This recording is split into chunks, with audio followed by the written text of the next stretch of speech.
Chapter 13. Getting into the Right Business. Success in any particular business depends for one thing upon your possessing in a well-developed state the faculties required in that business. Without good musical faculty, no one can succeed as a teacher of music.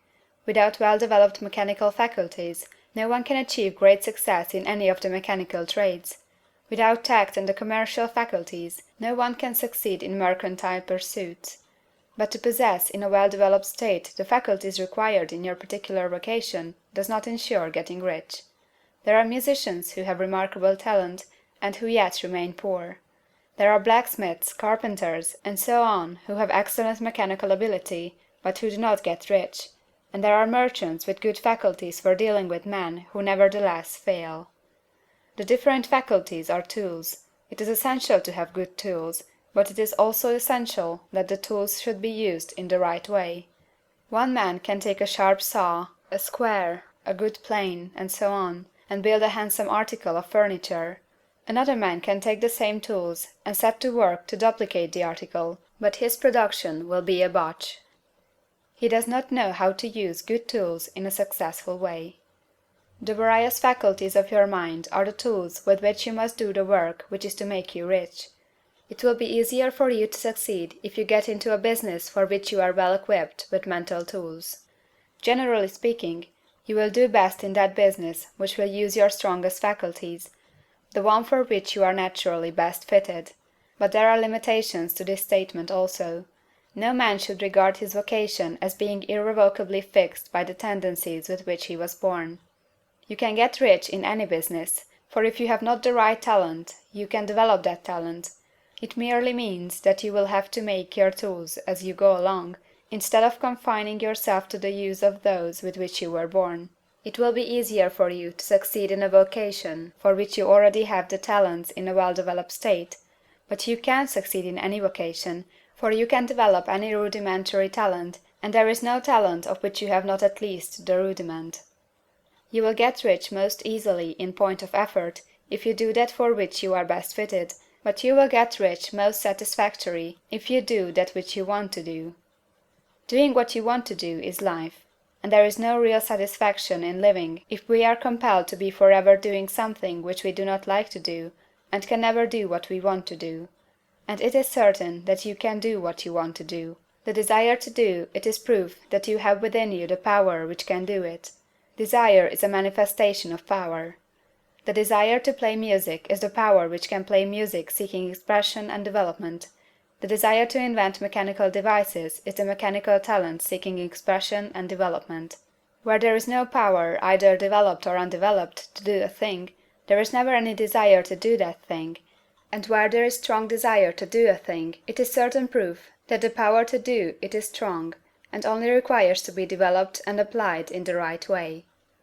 All things else being equal, it is best to select the business for which you have the best developed talent, but if you have a strong desire to engage in any particular line of work, you should select that work as the ultimate end at which you aim. You can do what you want to do, and it is your right and privilege to follow the business or avocation which will be most congenial and pleasant. You are not obliged to do what you do not like to do, and you should not do it except as the means to bring you to the doing of the thing you want to do. If there are past mistakes whose consequences have placed you in an undesirable business or environment, you may be obliged for some time to do what you do not like to do, but you can make the doing of it pleasant by knowing that it is making it possible for you to come to the doing of what you want to do. If you feel that you are not in the right vocation, do not act too hastily in trying to get into another one. The best way generally to change business or environment is by growth. Do not be afraid to make a sudden and radical change if the opportunity is presented, and you feel after careful consideration that it is the right opportunity. But never take sudden or radical action when you are in doubt as to the wisdom of doing so. There is never any hurry on the creative plane, and there is no lack of opportunity.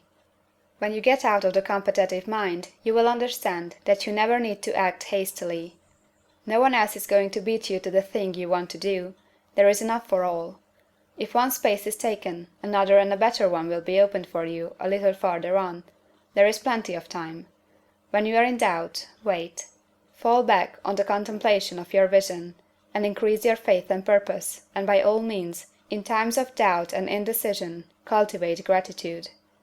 A day or two spent in contemplating the vision of what you want, and in earnest thanksgiving that you are getting it, will bring your mind into such close relationship with the Supreme that you will make no mistake when you do act. There is a mind which knows all there is to know, and you can come into close unity with this mind by faith and the purpose to advance in life, if you have deep gratitude. Mistakes come from acting hastily, or from acting in fear or doubt, or in forgetfulness of the right motive, which is more life to all, and less to none. As you go on in the certain way, opportunities will come to you in increasing number, and you will need to be very steady in your faith and purpose, and to keep in close touch with the All-Mind by reverent gratitude. Do all that you can do in a perfect manner every day, but do it without haste, worry, or fear. Go as fast as you can, but never hurry. Remember that in the moment you begin to hurry, you cease to be a creator and become a competitor. You drop back upon the old plane again. Whenever you find yourself hurrying, call a halt. Fix your attention on the mental image of the thing you want, and begin to give thanks that you are getting it. The exercise of gratitude will never fail to strengthen your faith and renew your purpose. End of chapter 13.